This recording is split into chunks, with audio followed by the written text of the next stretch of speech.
As ICE operations have increased across the state, groups around this community are making their voices heard. Aaron Stuvey has more.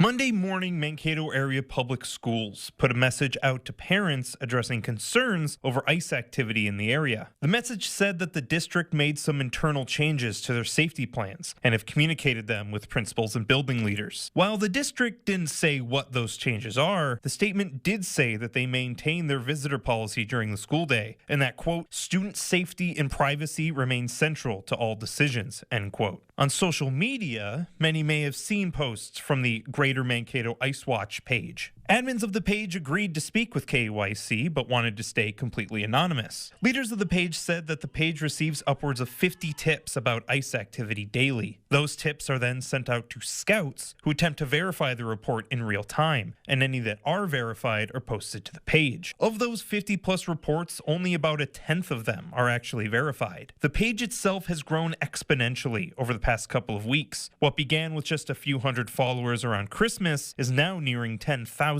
A task that's getting increasingly heavy for an admin team of less than 10 people. When the page began, it covered a 7-county area, but as the page has grown, administrators are in the process of narrowing down their reach to a 4-county area around Greater Mankato and hopes that other pages spring up for areas that are further out. Aaron Stuvey, KUIC News Now. There is a planned gathering at tonight's Mankato City Council meeting about local ICE activity, which will be at the Mayo Clinic Health System Event Center. The meeting starts at 6 o'clock.